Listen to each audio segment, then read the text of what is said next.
What do you remember most about your experience with them?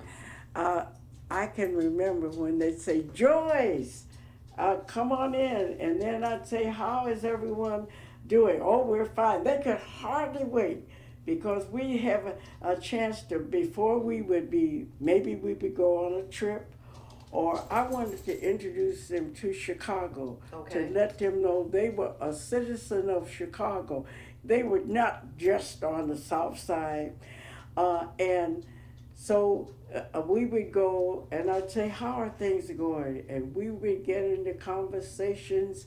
And then sometimes they would not agree with one another and say, well, oh, God said, oh, wait a minute, is that the way we're going to deal with folks? Mm-hmm. And then when we would go to go on a trip to the airport, to the Art Institute, I always had them to have gloves, and we would all I go. remember my mother telling me about Oh, the the white white gloves that they gloves. had to wear Oh and yes, they how had they to had wear to always be ladies and always, always dress always. as though they were going on a night of the town. Absolutely, because the town belonged to them. Okay, all right, very good. Now, it's my understanding you said that you were in college when this first came about. Tell us about your college life and how it affect your passion and your involvement with the young black girls. Were there any extracurriculum activities or groups that you were a part of while you were in college along with working with the young women? Well, I think the biggest thing that really happened to me is I met Dr. Margaret Burroughs. Okay. And when I was in college, because she came to DuSable after I had graduated. But I met Dr. Burroughs, and I was telling her, I said, you know what, Dr. Burroughs, um, I don't like the history we're getting. I said, you know, when I went to DuSable, we were learning about the history of the black folks and all the things we did. I said, and now I went to Wilson Community College, and then I went to DePaul University, and there I was almost invisible. Wow. But uh, the uh, the pastor of the church called me in. He said, Joyce, do you want to get your bachelor's degree? I said, yes, sir. He said, then I think you need to shut your mouth. He said, they have told me that you are challenging. Why are we studying about how many angels can get on the end of a needle when black children are going to bed hungry at night? And what the hell did I care about he said, now if you want to get your degree, then you better shut your mouth, and then when you get your degree, then you can chill out. And so I tried to share with them because they were at a high school where it was going to be difficult, to let them know that they were a good student and that they should not believe what they've been told about because they're black. Wow. Okay.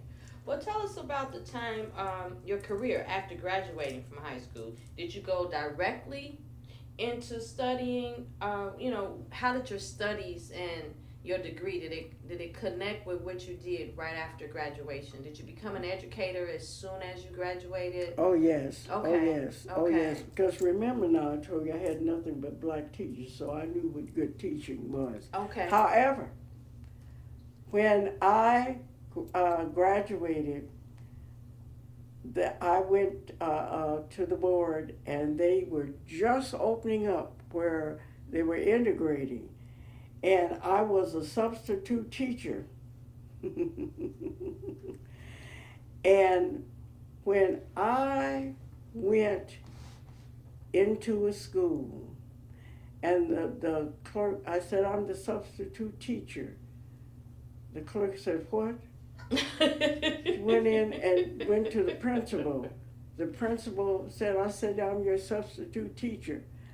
And he said, excuse me, I heard they had the rotary phones. And he said, uh, we, we've never had a black teacher, so we'll have to take it. And I stayed there for 4 days. And the last 2 days, he went with me with the children, and they said, Miss Jenkins, Miss Jenkins, and he could not believe it. And one little boy said, um, I like Miss Clark, Miss Jenkins. And he said, John didn't like Miss Jenkins. And they said, why? And he said, because she's colored. I cried all the way to school. Wow. And I told my mother I'm never going back. And the next morning, my mother handed me a pair of white gloves and said, I'll see you this evening. And so always, from then on, I knew that I could go anywhere and teach anything. And that's what I tried to do. And I knew that being black was being very, very good, because Vivian Harsh let me know that the secret was reading books, that books opened up everything for you. And that's what I took with me with